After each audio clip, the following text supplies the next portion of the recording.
नमस्कार साथियों। तो आज है 29 नवंबर 2025। दोस्तों, बात करेंगे इस वीडियो में टोटल 10 ऐसे इंपॉर्टेंट इंडिविजुअल कंपनी की शेयर्स के बारे में, जिसके ऊपर आज कुछ बढ़िया खबर यानी अपडेट्स आने के कारण जब अगले हफ्ते यानी परसों सोमवार बाजार ओपन होगा, इन 10 में से 10 कंपनी की स्टॉक्स को आप अपने वॉच लिस्ट में ऐड करके जरूर रख देना। और डोंट वरी, मैं सोमवार बाजार ओपन होने से पहले कल यानी रविवार एक और वीडियो के थ्रू रिमाइंड करवा दूंगा। अब देखिए, बाजार की सेंटिमेंट लग तो रहा है कि काफी बढ़िया हो सकता है। अगर ऐसा हुआ तो इन सब शेयर को दोस्तों रोकना नामुमकिन हो सकता है, क्योंकि न्यूज काफी बढ़िया है ना, तो और ज्यादा ट्रिगर हो जाएगा। अच्छा, अब एक एक करके चलिए कंपनी यानी शेयर्स का नाम, उसके पीछे क्या वजह है, स्टेप बाय स्टेप करके देखते हैं।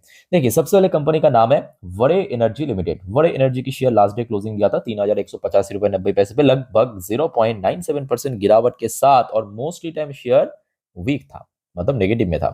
अच्छा, न्यूज पहले आप देखिए। न्यूज क्या है कि कंपनी को एक बढ़िया ऑर्डर मिला। देखिए, Waaree energy bag 350 megawatt module supply order from Ampin energy transition की तरफ से। कहां से मिला? एम्पिन एनर्जी की तरफ से मिला 350 मेगावाट की module supply order. Okay, so let's see कैसा रिएक्शन होता है। मोस्टली चांस यही है कि मतलब 60-70% चांस है कि शेयर में एक अच्छा रिएक्शन हो सकता है।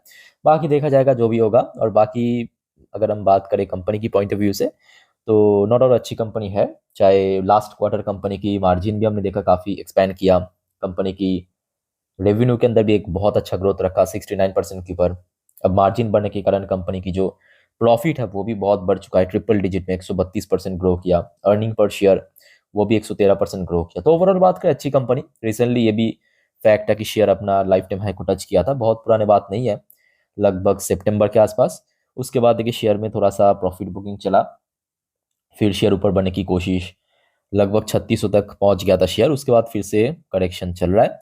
अब पिछले कुछ दिनों पे ये भी फैक्ट है कि कुछ कुछ लार्ज कैप, कुछ कुछ मिड कैप शेयर में थोड़ा बहुत करेक्शन हो रहा है। ठीक है, सो ऊपर की तरफ इमीडिएटली जो स्ट्रॉन्ग हडल दिखाई दे रहा है, लगभग 3500 से लेके 3600, और नीचे की तरफ जो स्ट्रॉन्ग सपोर्ट दिख रहा है, लगभग 3100 से लेके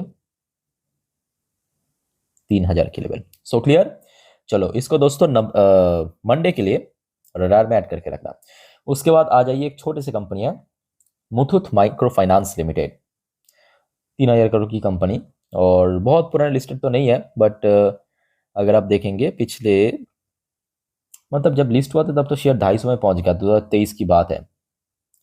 उसके बाद शेयर में काफी करेक्शन हुआ, और खास करके हमने देखा माइक्रो फाइनेंस सेक्टर में काफी गिरावट हुआ है। ये भी फैक्ट है, 2024-25 में माइक्रो फाइनेंस सेक्टर थोड़ा स्ट्रगल करा, अभी थोड़ा थोड़ा रिकवर करा। अच्छा, यहाँ पे जो न्यूज है पहले आप देखिए।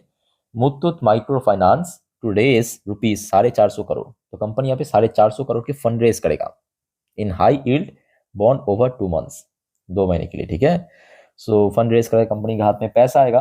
अब प्रॉब्लम कहाँ पे है मालूम है? छोटे कंपनी की केस में कि इसकी जो परफॉर्मेंस है ना, बहुत ज्यादा ऊपर नीचे चलता है। कुछ कुछ क्वार्टर बढ़िया निकलता है, कुछ कुछ क्वार्टर काफी खराब निकल जाए। जैसे कि अब देखिए, लास्ट क्वार्टर ऐसे नहीं है कि खास करके एनबीएफसी खराब परफॉर्म किया, नहीं, बहुत सारे एनबीएफसी बहुत अच्छा परफॉर्म किया। बट छोटे कंपनी की केस में क्या होता है, वो जो कंसिस्टेंसी ना, वो मेंटेन नहीं कर पाते हैं। कंसिस्टेंसी मतलब परफॉर्मेंस की ग्रोथ में, जैसे कि आप देखिए मार्जिन श्रिंक किया है, रेवेन्यू थोड़ा बहुत श्रिंक किया है, बट मार्जिन बहुत ज़्यादा श्रिंक करने के कारण इसकी जो प्रॉफिट वो बहुत ड्रॉप हो चुका है, 50% गिर गया। Same to same earning per share भी गिर गया। ठीक है, सो जो भी है देखा जाएगा। और इमीडिएटली अगर हम बात करें शेयर पिछले कुछ टाइम से, अगर हम लगभग कोई 200 के लेवल, 200 के लेवल ऊपर की तरफ क्रूशल है, और नीचे की तरफ देखिए सपोर्ट पिछले कुछ दिनों से तो 190 के आसपास ही दिख रहा है। 190 के बहुत नीचे नहीं जा रहा है शेयर। ठीक है, फिलहाल उसके ऊपर स्टेबल है, तो इसको ऊपर भी दोस्तों नजर रखना। उसके बाद आ जाइए आज। आज मतलब देखिए, ये न्यूज आपको मैं दे रहा हूँ, ये 28 नवंबर सुबह 10:46 ईएसटी। ईएसटी मतलब ईस्टर्न स्टैंडर्ड टाइम, यूएस की लोकल टाइम के अनुसार, और भारत की जो लोकल टाइम उस हिसाब से ये बहुत ही मिडनाइट की न्यूज है। गोल्डमैन सैच की तरफ से आया है खबर। गोल्डमैन सैच ने कहा कि भाई अभी जो गोल्ड की रेट चल रहा है ना इंटरनेशनल मार्केट में, वो नेक्स्ट ईयर $5000 पर आउंस पे पहुंच जाएगा। आप पूछेंगे सर आज कितना है? आज गोल्ड का रेट इंटरनेशनल मार्केट में लगभग कोई $4100 पर आउंस के आसपास चल रहा है, लगभग, कम ज्यादा। ठीक है, सो ये ऑलमोस्ट आप मान के चलिए गोल्डमैन सैच के अनुसार 18 टू 18 नहीं सॉरी 22 to 23% बढ़ जाएगा। अब देखिए, अब आप थोड़ा सा दिमाग लगाइए कि अगर गोल्ड की प्राइस इंक्रीज हुआ, कौन कौन सी क्षेत्रों में कौन कौन सी जगह पे इंक्रीज हो सकता है। तो जी हाँ, सबसे पहली बात जो आपको मैं इसके पहले भी कहा था कि गोल्ड की जितने भी ईटीएफ है वो इसके साथ साथ मूव करेगा, वो भी उसके साथ साथ बढ़ जाएगा। और गोल्ड दोस्तों एक ऐसा कमोडिटी है जो हर कोई एक्सेप्ट करता है, हर एक देश एक्सेप्ट करता है, हर एक कॉन्टिनेंट एक्सेप्ट करता है। आई डोंट नो कि बाहर की प्लेनेट में क्या है, बट आई थिंक ये एक्सेप्ट करता होगा। सो जितना हो सके गोल्ड की जो ईटीएफ, ठीक है, अब जितने जानते होंगे, निपॉन हो सकता है, एचडीएफसी हो सकता है, एक्सिस हो सकता है, टाटा हो सकता है, कोटक हो सकता है, बहुत सारे आपको दिख जाएगा, 10 15 12 के आसपास दिख जाएगा बाजार में लिस्टेड। तो उसके ऊपर नजर रखना और थोड़ा बहुत आगे विचार करना इस बारे में। उसके साथ साथ दोस्तों रिसेंटली हमने ये भी देखा कि गोल्ड की वैल्यू क्योंकि बढ़ रहा है ना, और गोल्ड लोन सेक्टर को लेके जो एनबीएफसी काम करता है, गोल्ड लोन सेक्टर, उसको भी बेनिफिट मिल रहा है। तो फॉर एग्जांपल मुथूट फाइनेंस हो गया, मनप्पुरम फाइनेंस हो गया, उसका भी बढ़ जाएगा। क्योंकि आप लॉजिकली सोचिए, लॉजिकली या फैक्चुअली सोचिए कि कस्टमर्स जो है ना गोल्ड गिरवे रखता है, उसके बदले कंपनी पैसा देते हैं और बदले में ब्याज भी देते हैं, मतलब कस्टमर है ना। तो कंपनी की पास जो गिरवी रखा सोना है, गोल्ड है, उसका तो वैल्यू बढ़ रहा है। सोचिए ना, फैक्चुअली बढ़ रहा है ना, तो बेनिफिट किसको मिल रहा है? कंपनी को। और यही वजह है कि पिछले 1 साल 1.5 साल मैंने देखा गोल्ड की प्राइस में जितना उछाल हुआ, उसके साथ साथ गोल्ड लोन सेक्टर के शेयर भी बहुत अच्छा रिटर्न दिया।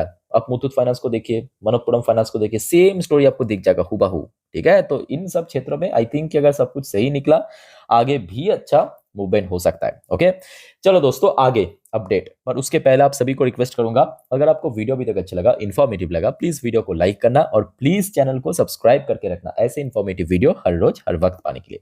और याद रखना मेरे प्यारे साथियों, क्योंकि परसों सोमवार फिर से बाजार ओपन होने जा रहा है, तो कल संडे रविवार के दिन मैं आपको अगले हफ्ते के लिए पूरा जानकारी डिटेल में दे दूंगा, पाई टू पाई, कौन कौन सी इवेंट है, कौन कौन सी इकोनॉमिकल डेटा आउट होगा, इवन बहुत सारे इवेंट है। याद रखना अगले हफ्ते आपके आरबीआई एमपीसी मीटिंग है, और भी 2 4 बड़े बड़े इवेंट है जो कि एक्चुअली बाजार को प्रभावित कर सकता है।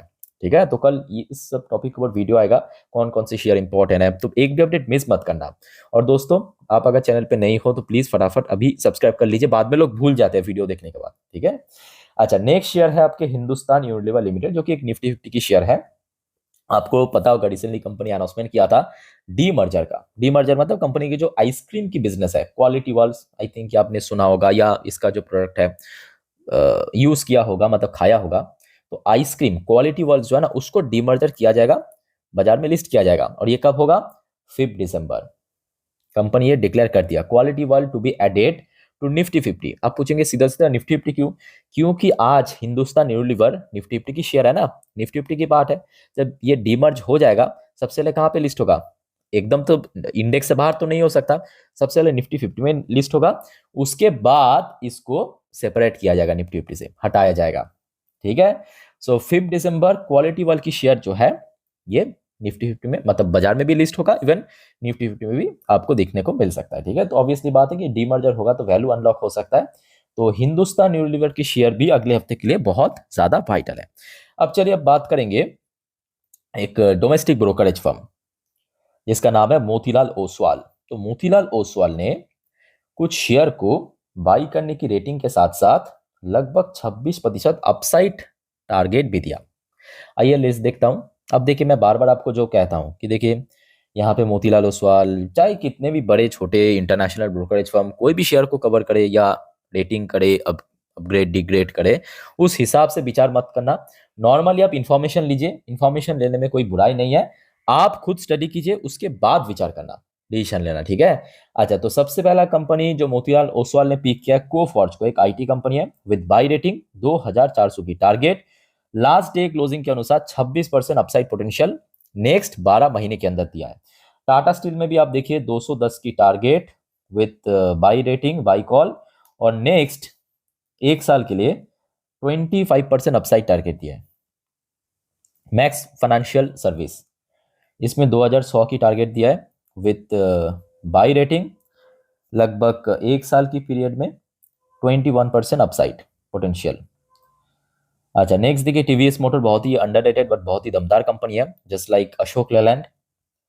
इसमें भी देखिए बाई करने की रेटिंग विथ 4159 की टारगेट, 18% अपसाइड नेक्स्ट 1 ईयर के लिए। अच्छा, आखिरी जो कंपनी बेल सरकारी कंपनी है, भारत इलेक्ट्रॉनिक्स लिमिटेड, 490 की target with buy rating, last day closing के अनुसार 18.6% अपसाइड टारगेट दिया। ठीक है, तो दोस्तों ये कुछ कंपनी की शेयर्स को आप अपने वॉच लिस्ट में या रडार में ऐड करके रखना। बाकी और कोई आपका कंफ्यूजन डाउट्स वगैरह है कमेंट करके पूछिए, और याद रखना नेक्स्ट कुछ वीडियो में भी और भी बहुत सारे टॉपिक जानकारी आपके साथ मैं शेयर करूंगा। सो एक भी अपडेट मिस मत करना। स्टे कनेक्टेड विद चैनल को सब्सक्राइब करके रखिए। वीडियो अच्छी लगे तो लाइक करना। मिलते हैं नेक्स्ट वीडियो में। वीडियो को वाइंड अप करता हूँ। टेक केयर, बाय बाय, जय हिंद।